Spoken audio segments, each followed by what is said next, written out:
Hello दोस्तों, नमस्कार। मैं संदीप हूँ, आप सभी का हार्दिक स्वागत करता हूँ। तो दोस्तों, आज एक हिंदी कहानी लेकर आए हैं जिसका शीर्षक है सेठ जी की बेटी। तो दोस्तों, बहुत ही प्यारी कहानी है, तो आप इसे पूरा देखिएगा। और अगर वीडियो अच्छा लगे तो वीडियो को लाइक करना बिल्कुल ना भूलें और कमेंट करके ज़रूर बताइएगा वीडियो आपको कैसा लगा। ठीक है, ये देरी न करते हुए वीडियो शुरू करते हैं। एक गाँव में एक सेठ रहता था। सेठ का नाम था किशोरी लाल। वह सेठ बहुत ही धनवान था। उस सेठ की इकलौती लड़की थी जिसका नाम था नेहा। सेठ की लड़की नेहा की शादी बड़ी धूमधाम से एक अच्छे परिवार में हो जाती है। नेहा का पति का नाम था दीपक। दीपक को बहुत ज़्यादा शराब पीने और जुआ खेलने का शौक था, जिससे एक दिन ऐसा आता है नेहा और दीपक दोनों बहुत ज़्यादा गरीब हो जाते हैं और एक एक पैसे के मोहताज हो जाते हैं। घर में खाने के लिए अनाज भी नहीं है।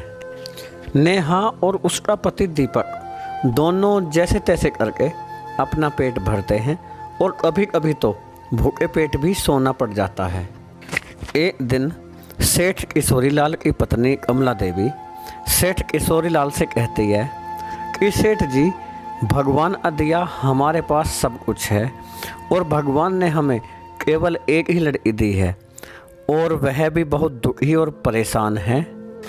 हमारे पास इतना धन और रुपया हमारे किस काम का। इसलिए सेठ जी, हमें अपनी बेटी की सहायता करनी चाहिए और अपना कुछ धन अपनी बेटी नेहा को दे देना चाहिए, जिससे उनका समय भी अच्छे से बीतने लगेगा और वह दोनों भी खुशी से अपना जीवन यापन कर सकेंगे।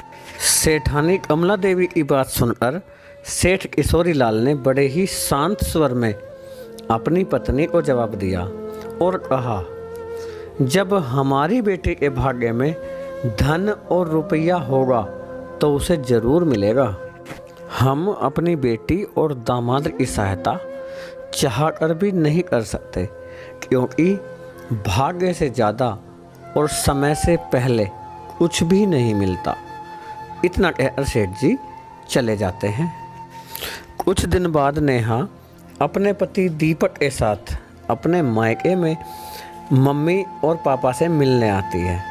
नेहा अपनी मम्मी और पापा को अपनी दर्द भरी कहानी बताती है, जिससे सेठानी कमला देवी अपने आप को रोने से नहीं रोक पाती। अगले दिन सेठानी कमला देवी सेठ किशोरी लाल से कहती है कि कल हमारी बेटी नेहा अपने घर जा रही है। इतना सुनकर किशोरी लाल कमला देवी से बोले, एक काम करना, कल चलते वक्त बेटी नेहा और दामाद दीपक को 2 बोरी अनाज की दे देना। इतना कहकर सेठ किशोरी लाल अपने काम पर चले जाते हैं। माँ का दिल बहुत ही भावुक हो जाता है, इसलिए कमला देवी अपनी बेटी के लिए 2-2.5 किलो बूंदी के लड्डू बना देती है और चुपचाप कुछ सोने की असरफियाँ लड्डू की पोटली में डाल देती है और 2 बोरी अनाज की देकर बेटी और दामाद को विदा करती है। बेटी नेहा और दामाद दीपक दोनों घोड़ा तांगा में बैठकर अपने घर पहुंचते हैं। तभी दीपक सोचने लगता है कि पैसे तो हमारे पास वैसे ही कम हैं, इस तांगे वाले को भी तो पैसे देने पड़ेंगे। काफ़ी देर सोचने के बाद दीपक को एक विचार सूझता है, क्यों ना सासू माँ के दिए हुए लड्डू ही तांगे वाले को दिए जाएं, जिससे हमें पैसे भी नहीं देने पड़ेंगे और हमारे पैसे भी बच जाएंगे। घोड़े तांगे से उतरकर दीपक तांगे वाले से कहता है कि हमारे पास आपको देने के लिए रुपए नहीं हैं, इसलिए आप हमारे यह लड्डू ले लीजिए। तांगे वाला उनकी मजबूरी समझकर लड्डू लेकर चला जाता है।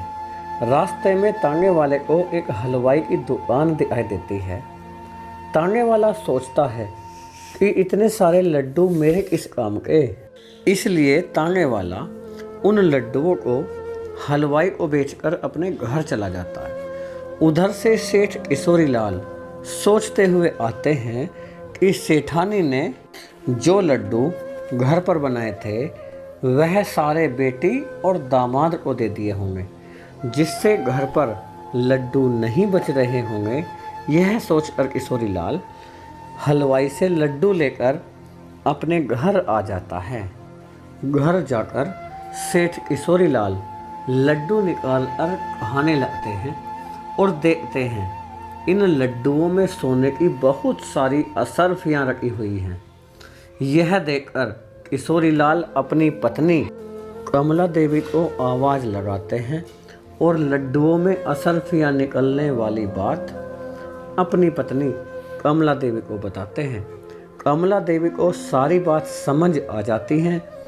कमला देवी किशोरी लाल से कहती है, कमला देवी किशोरी लाल से सारी बातें बता देती है कि उसने ही अपनी बेटी नेहा और दामाद दीपक की सहायता करने के लिए सोने की असरफियाँ लड्डुओं में रखी थी।